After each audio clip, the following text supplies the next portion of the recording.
Long ago in the sands of time, a question echoed through the hearts of the curious. What is the source of our stories? The answer lay not in whispers or fleeting tales, but in the pages of ancient books, Tariq al-Tabari, Ibn Athir, Ibn Kathir, and Ibn Khaldun. These weren't just books, they were the beating heart of Islamic history, revered across the world as the chronicles of a civilization. But the real question, the one that burned brighter, was this: where did these books come from and who were the minds behind them?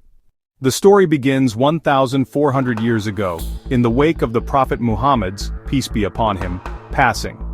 His closest companions, Abu Bakr, Umar, Usman, and Ali, may Allah be pleased with them, carried the history of Islam in their hearts.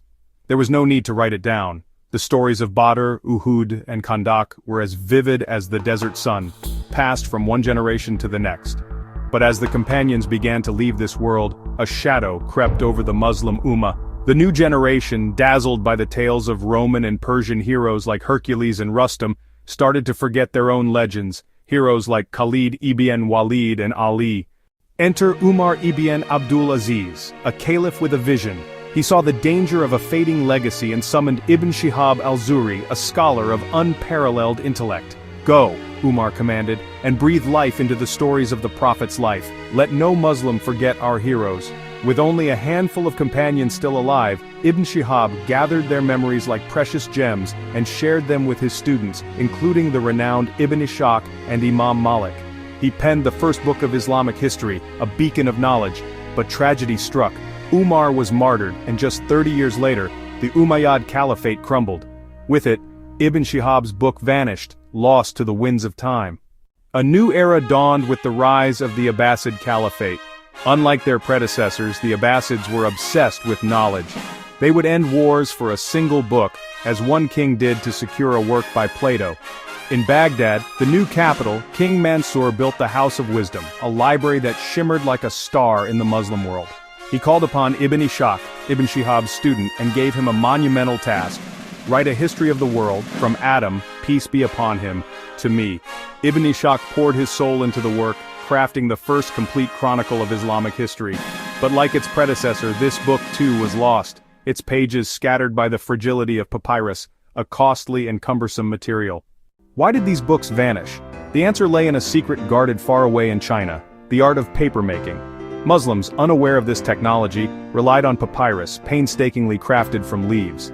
But fate intervened. In a fierce battle, the Abbasid army crushed the Chinese forces and captured prisoners, some of whom held the key to papermaking.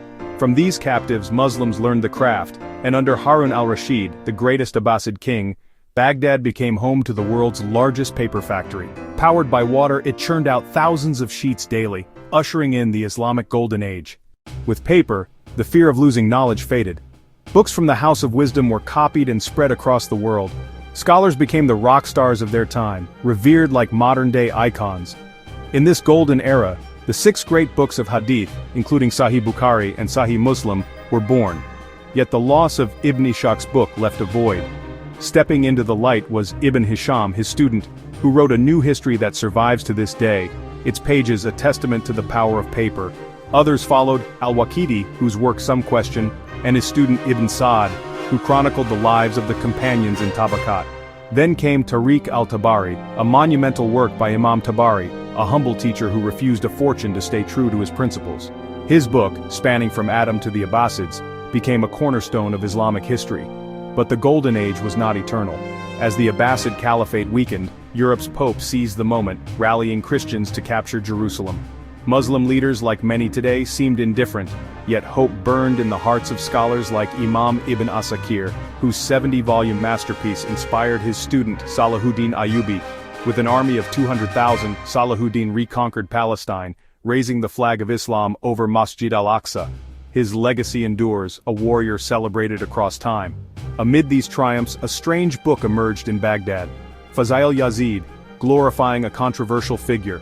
Alarmed, Imam Ibn al-Jawzi exposed Yazid's true nature in a powerful work, ensuring history would not be distorted. Meanwhile, Salahuddin's scholar-soldier Ibn Athir penned a history that captured not only his leader's victories, but also the conquests of Sultan Shahabuddin Ghori in India. But the tides of fortune turned. From the steppes of Mongolia came Genghis Khan, a storm of destruction. His grandson, Hulagu Khan, descended on Baghdad, the heart of the Golden Age. While Muslims debated trivialities, how many angels could sit on a needle's tip, Hulagu's army swept through, leaving rivers of blood and ink in their wake. The House of Wisdom burned, its books cast into Baghdad's river, turning it black with the ink of a lost era. The paper factories were reduced to ashes, and the Islamic Golden Age ended in flames. In the aftermath, Muslims now bereft of paper turned to Europe for supplies, fueling a Christian rise.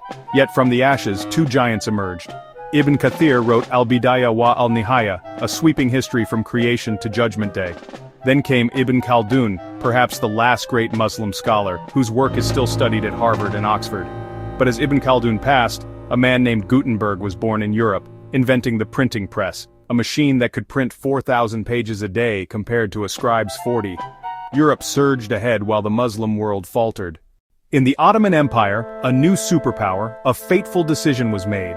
The printing press was declared haram, dismissed as a Christian invention or a threat to scholarly authority. While Europe churned out millions of books, Muslims clung to pens, writing a mere 40 pages a day. The gap widened. Muslims built grand monuments like the Taj Mahal, but Europe built universities and libraries, birthing scientists like Leonardo da Vinci, Galileo, and Newton.